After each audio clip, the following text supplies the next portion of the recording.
Good morning. This is Jay Journey, and we're back again. And I just want to let you know that you are now rocking with the best, and that's you. And I'm your guide on this journey. Today, I'd like to just get in touch with the best of you. As always, I encourage you to plan to succeed, plan to heal, and prepare to feel. For anyone out there experiencing a new day of life, I want to say happy birthday. Happy birthday. Today's focus is, it got my attention. Now I want to reflect on some of the transitions that we go through in life, whether it be childhood milestones, the privilege to get out there and be able to drive,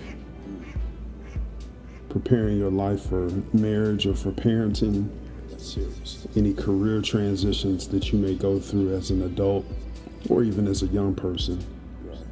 Right. And then that grand divine date of spiritual maturity. Let's take a look at a few of those.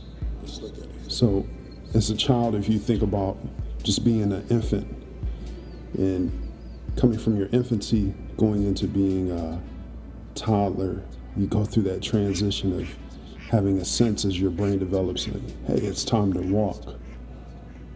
You begin the process of trial and error.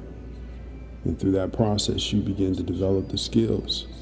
I'm ready. It's not a pretty process. It's one that's filled with a little bit of hurt, a lot of failure. But in that process, the strengthening is kind of becoming or your skills are being refined step by step, fall by fall. And you realize that, and with each failure, there's a little bit more confidence.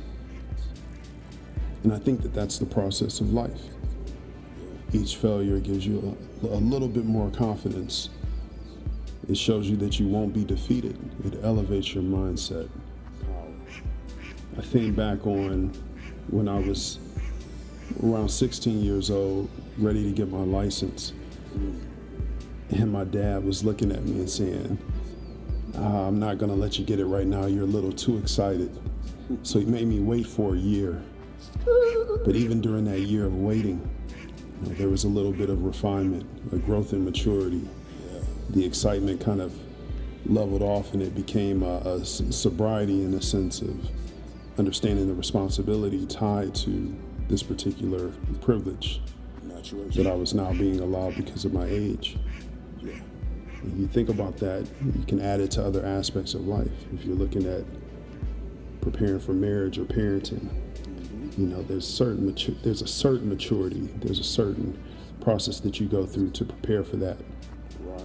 And the thing about career transitions in life is that it never stops pushing you towards that next phase. So when we say it got my attention, we're saying that you're out of that zone of kind of being numb and not seeing what's before you in terms of what's next. But now you're in a position where you start to feel a little bit uncomfortable. You go through a little bit of the what they call growing pains. You start to experience that. And as you're beginning to develop and understand that, hey, I'm uncomfortable in this situation, you go through a spiritual maturity. And that spiritual maturity pushes you to what's next. You develop an understanding that there's a greater you inside of you. You get what I'm saying? You realize that you can walk instead of crawl. You realize that you can drive instead of ride your bike. And there's an excitement with that, a little bit of fear, a little bit of nervousness. But all in all, something has to get your attention for you to transition. So what we want to do every day is kind of look beyond the obvious. What skill sets have you grown from working for 30 years that you can now use to leverage and assist other people? What did you learn as a child that helps you to become a better parent? Maybe it was in absence or in practice. But if we take a look at everything that we've experienced and take a moment to see beyond the obvious, what we'll realize is those things that got your attention was a nudge to grow. And that's all I got for you today. It's your boy Jay Journey. And take care. Be well. Peace.